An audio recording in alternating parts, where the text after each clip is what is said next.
جزاک اللہ خیر. دوسرا سوال میرے لیے بڑا اہم ہے یہ.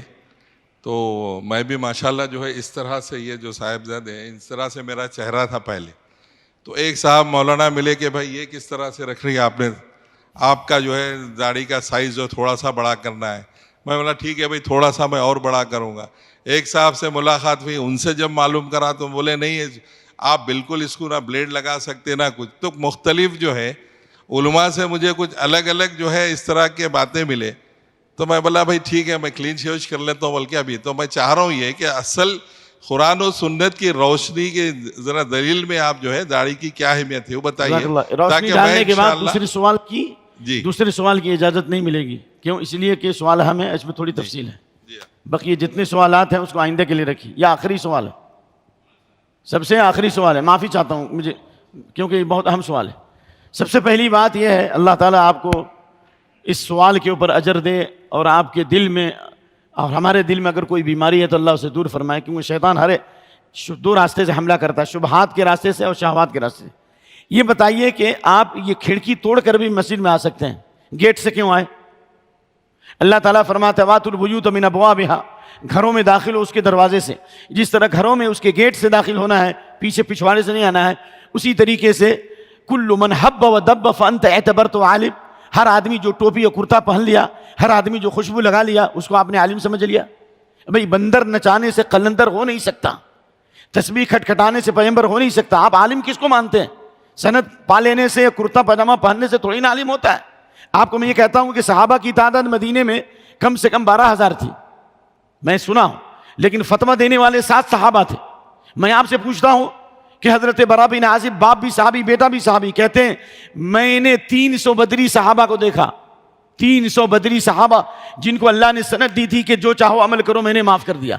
اللہ کے ہاں کتنے پختہ تھے علم میں، عمل میں، تقوی میں. لیکن جب ان سے سوال کیا جاتا تھا تو وہ جواب نہیں دیتے تھے، اپنے سے بڑے عالم کی طرف احالہ کرتے تھے. آپ کیا کہیں گے؟ عبد الرحمن بن لیلہ کہتے ہیں میں نے 120 انصاری صحابہ کو دیکھا، جب ان سے فتویٰ پوچھا جاتا تھا تو وہ جواب نہیں دیتے، تو تمنا کرتے تھے کہ ان کا دوسرا عالم جواب دے.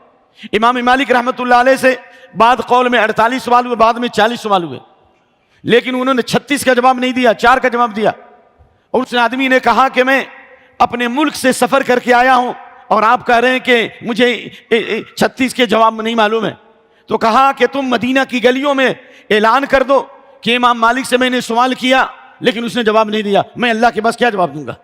تو یہ مسئلہ جو ہے، یعنی ہر آدمی جو ہے ڈاکٹر کی کتاب پڑھ کر کے سرجن بن سکتا ہے، ہر آدمی کتاب پڑھ کر کے انجینئر بن سکتا ہے.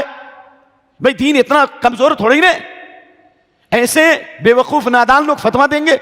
یہ معلوم ہے امام ابن قیم نے فرمایا کہ بغیر تحقیق کے جو فتویٰ بیان کرتا ہے وہ شرک سے بھی بڑا گناہ ہے.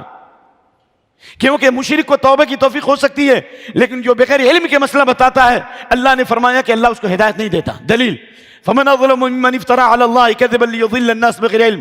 اس شخص سے بڑا ظالم کون ہو سکتا ہے جو اللہ پر بغیر علم کے جھوٹ بات گڑھے. اللہ پر جھوٹ بڑھنے کا مطلب شریعت کی طرف سے کوئی مسئلہ بتا رہا ہے، گویا کہ وہ اللہ کی طرف نسبت کر رہا ہے. اللہ ایسے ظالموں کو ہدایت نہیں دیتا. اس تمہید کے بعد عرض یہ ہے کہ آئیے داڑھی سے متعلق مسلم شریف کی حدیث ہے 10 من سنن المرسلین. دلیل نمبر 1، 10 چیزیں تمام نبیوں کی سنتیں ہیں، تمام رسولوں کی. مسلم شریف ان حدیث میں ہے جس پر پوری امت کا اتفاق ہے. ان میں سے اعفاء اللحى وقص الشوارب، 10 چیزیں انبیاء کی سنت ہے، تمام نبیوں نے عمل کیا اس پر.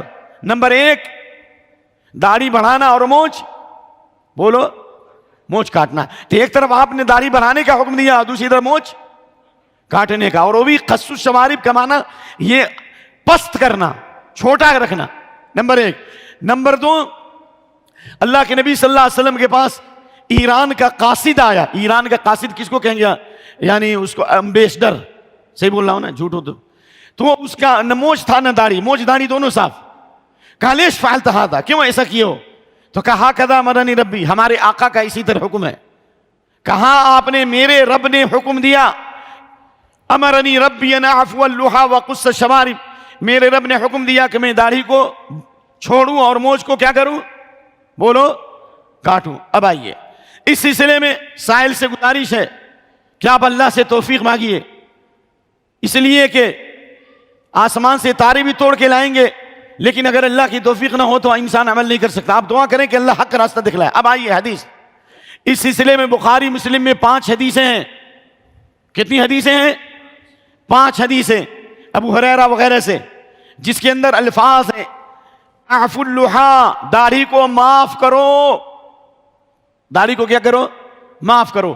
اب کسی کو معاف بھی کریں اور اس کو تماچا بھی مار دیں تو معاف کرنے کا مطلب کیا ہوا؟ اس کو چھوڑ دینا. معاف کرنے کا کیا مطلب ہوا؟ اس سے بدلہ نہیں لینا, چھوڑ دینا. اللہ کے نبی فرمایا داڑھی کو معاف کرو. اور یہاں تک کہ اللہ نے فرمایا وما ارسلنا فی قریۃ من نبی الا اخذنا علی بالبطش ثم عفوا, یہاں تک کہ وہ لوگ حد سے آگے بڑھ گئے. حد سے آگے بڑھنے کے لیے عفو کا لفظ آیا, حد سے آگے. اس لیے اعفا کا معنی معاف کرنا. اگر داڑھی کو آپ کاٹ لیں گے تو معاف کرنا کہاں ہوا؟ بولو بھائی. ایک لفظ. دوسرا لفظ ہے ارخ اللحى, داڑھی کو لٹکاؤ. وفر اللحى, توفیر کے معنی داڑھی کو خوب بڑھاؤ. اسی طریقے سے اوف اللحى, داڑھی کو پورا چھوڑو. یہ حدیث ہے. اس کے بارے میں امام نووی جو بہت بڑے محدث اور فقیہ امام کہتے ہیں کہ ان 5 جو الفاظ آئے ہیں اجمع العلماء على ان معناها كلها ترك على حالها, علماء کا اس بات پر اجماع ہے کہ داڑھی کو اس کی حالت پر چھوڑ دیا جائے. اسی لیے بخاری شریف کتاب الادب حضرت ابن عمر سے روایت ہے ما كنا نعرف قراءة رسول اللہ صلی اللہ علیہ وسلم الا باستراب لحیته, آپ صلی اللہ علیہ وسلم کی داڑھی اتنی بڑی تھی. بھائی صاحب اللہ آپ کو جزائے خیر دے, نام پوچھنے میں کوئی حرج ہے؟ جی محمد ماجد کہیے. ماجد اللہ کا نام نہیں, محمد ماجد. ماجد بھائی, حضرت ابن عمر فرماتے ہیں کہ اللہ کے نبی صلی اللہ علیہ وسلم جب قرات کرتے تھے, بخاری مسلم کی حدیث ہے, تو آپ کی داڑھی اتنی بڑی تھی کہ آپ کے قرات کرنے سے داڑھی ہلتی تھی تو صحابہ کو پتہ چل جاتا تھا. اگر داڑھی بالکل چھوٹی ہوتی تو کیسے پتہ چلتا میرے بھائیوں؟ اور سنیے, حضرت عثمان کو کہا جاتا تھا عظیم اللحیہ, بہت بڑی داڑھی تھی. حضرت علی کو کہا جاتا کث اللحیہ. ایک بھی صحیح حدیث کتب ستہ میں نہیں ہے کہ اللہ کے نبی صلی اللہ علیہ, کتب ستہ کا مطلب احمد, بخاری مسلم ابو داؤد نسائی ترمذی ابن ماجہ اور احمد لولت سبعہ, کہ آپ صلی اللہ علیہ وسلم نے مونچھ کو بھی کاٹا ہو, داڑھی کو بھی تراشا ہو. اگر کسی کی ماں نے دودھ پلایا ہے, نیٹ پر چیلنج کرتا ہوں, جس طرح امام ابن تیمیہ نے کہا کہ نوح علیہ السلام کی عمر ہو جائے تو بھی وہ نماز سے پہلے نیت نامے کو ثابت نہیں کر سکتا. نوح علیہ السلام کی عمر بھی ہو جائے, کوئی ایک صحیح حدیث نہیں لا سکتے کہ اللہ کے نبی صلی اللہ علیہ وسلم نے داڑھی میں قینچی لگائی ہو. کسی کی ماں نے دودھ پلایا ہے وہ حدیث لائے. ہاں ایک حدیث ہے ترمذی وغیرہ میں کہ اللہ کے نبی صلی اللہ علیہ وسلم داڑھی کے کنارے سے یاخذ من لحیتی من طولها وعرضها, داڑھی کے دائیں بائیں سے کچھ لیا کرتے تھے. یہ حدیث ہے. کاٹنے کے بارے میں نہیں ہے, موٹنے کے بارے میں نہیں ہے, تراشنے کے بارے میں, کنارے سے لیتے تھے. اس میں بھی عمر بن ہارون منکر الحدیث ہے. ہاں یہ بات ہم ضرور کہتے ہیں کہ بعض صحابہ جس میں عبداللہ بن عمر, غور سے سنیے, حضرت جابر, حضرت ابو ہریرہ, حضرت انس, لا الہ الا اللہ, حضرت حسن, تقریباً علامہ البانی نے 10 صحابہ کا ذکر کیا صحیحہ میں. ان میں سے اکثر صحابہ حج اور عمرے کے موقع پر, حج اور عمرے کے موقع پر کیا, جیسے بخاری میں روایت ہے کان ابن عمر اذا حج او اعتمر قبض على لحیته, عبداللہ بن عمر حج یا عمرہ کرتے تو نیچے سے ایسے, قبضہ اس کو کہتے ہیں, نیچے سے کاٹ لیتے تھے. جابر سے بھی روایت ہے. ابو ہریرہ اور حسن کے کچھ آثار امام البانی لائے ہیں. تو یہ بعض صحابہ کے آثار ملتے ہیں حج اور عمرے کے موقع پر, یہ عام حالات میں نیچے سے. تو یہ کہا جائے گا کہ ایک مشت کے بعد اگر کسی نے کاٹا ہو تو انشاءاللہ وہ فاسق نہیں ہوگا, وہ فاسق نہیں ہوگا. لیکن افضل یہ ہے کہ داڑھی کو اس کی حالت پر چھوڑ دیا جائے. لہذا رخصت ہے انشاءاللہ ایک مشت کے بعد نیچے سے, لیکن ادھر سے بھی کاٹو, ادھر سے بھی کاٹو, ادھر سے بھی کاٹو. اس لیے میرے بھائی میں نے یہاں تک پڑھا ہے کہ ابو جہل کی داڑھی بڑی تھی, اسی لیے تو بدر میں جب مارا گیا تو حضرت عبداللہ بن مسعود نے اس کی داڑھی کو پکڑ کے کھینچا تھا کہ کفار مکہ بھی داڑھی رکھتے تھے کیونکہ اس کے اندر مردانگی ہے, اس میں شہامت ہے, اور اس کے اندر مرد کی بہادری ظاہر ہوتی ہے. میں کئی مرتبہ سفر کیا ہوں ٹرینوں میں اور بسوں میں, داڑھی دیکھ کر غیر مسلم عورتیں پردہ کرنے لگتی ہیں, لیکن مونچھ داڑھی کا صفایا ہمیں شایع تو نہیں. اور بچے نے باپ کو سمجھا کہیں اماں تو نہیں. یعنی ایسا بھی ہوا ہے بمبئی میں, اور یہ واقعہ بمبئی میں واقع ہوا ہے کہ ادھر ماں سوئی ہوئی ہے اور ادھر باپ سویا ہوا ہے, اور ادھر دونوں کے درمیان بچہ ہے. بچے کو دودھ پینے کی ضرورت پڑی تو بجائے ماں کے پستان میں منہ لگانے کے باپ کے پستان میں منہ لگا دیا. کیوں؟ اس لیے کہ مونچھ داڑھی ایک علامت تھی, دونوں صاف. تو خلاصہ یہ میرے بھائی, میرے عزیز بھائی ماجد, ہر آدمی کو اگر ڈاکٹر سمجھ لیں, ہر آدمی کو اگر انجینئر سمجھ لیں تو ہماری حماقت ہے. یہ شریعت کا مسئلہ بہت ہی اہم ہے. ہم نے دلائل کی ایک قسط آپ کے سامنے پیش کی ہے, اس کے علاوہ بھی بے شمار دلائل موجود ہیں.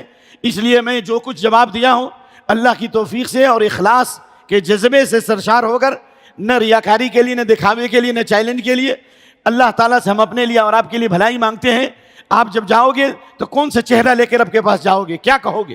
اس لیے ایک انگریز جب مسلمان ہوا, یہ واقعی اتھینٹک روایت ہے, میرے استاد نے بتایا جو مدنی ندوی سب ہیں, تو لوگوں نے کہا کہ تم اسلام لاتے ہی داڑھی رکھ لیے, بعد میں داڑھی رکھنا تھا, کوئی اسلام میں داڑھی ضروری تو نہیں ہے. کہا کہ ضروری ہو یا نہ ہو, لیکن جس اسلام کے نبی نے محمد صلی اللہ علیہ وسلم پیش کیا اور اسلام کی دعوت پیش کی, ان کے چہرے پر داڑھی تھی, اس میں داڑھی رکھتا ہوں. اور اللہ نے فرمایا سورۃ الاحزاب آیت نمبر 21, لقد کان لکم فی رسول اللہ اسوۃ حسنہ, رسول اللہ صلی اللہ علیہ وسلم تمہارے لیے اسوہ نمونہ ہے. دنیا کے سب سے خوبصورت انسان, دنیا کے پیٹر عبداللہ کہتا ہے جس نے اسلام کو, دنیا کا سب سے خوبصورت انسان, جو ایک عیسائی نے جو کتاب لکھی دی 100, دنیا کا سب سے خوبصورت انسان محمد صلی اللہ علیہ وسلم داڑھی رکھ کے دنیا کے سب سے خوبصورت تھے. اور ہم داڑھی کٹا کر, ہم اڑا کر سب سے خوبصورت نہیں ہو سکتے, ہم بصورت ہو سکتے ہیں.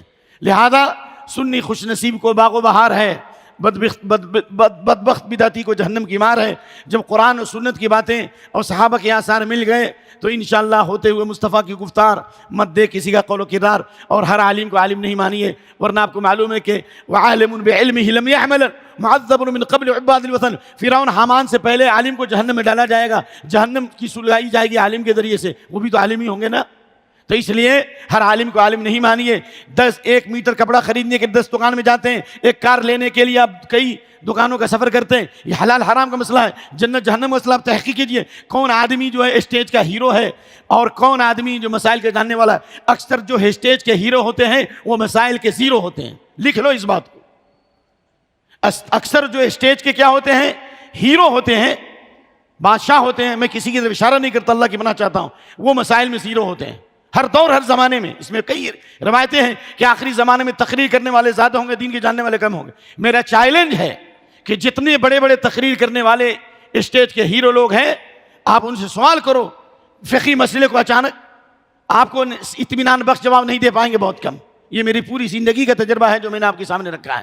لہذا میں بھائی ماجد سے درخواست کرتا ہوں کہ جس طریقے سے ہر ڈاکٹر نہیں ہو سکتا, ہر انجینئر نہیں ہو سکتا, ہر ٹانگا جنانے والا جو ہے اسٹرکچر نہیں بنا سکتا, اسی طریقے سے کرتا پاجامہ پہن لینے سے اور سند لے لینے سے عالم نہیں ہوتا. ہم اس کو عالم نہیں کہتے, ہم اس کو سند یافتہ جاہل کہتے ہیں. ہم اس کو کیا کہتے ہیں؟ سند یافتہ جاہل کرتے ہیں. پھول کی پتی سے کٹ سکتا ہیرے کا جگر, مرد نادا پر کلام نرم سر. اسی پر آج اکتفا کیجئے, اس لیے کہ تاکہ میں نے جو جواب دیا اس کا اثر باقی رہے. السلام علیکم ورحمۃ اللہ وبرکاتہ.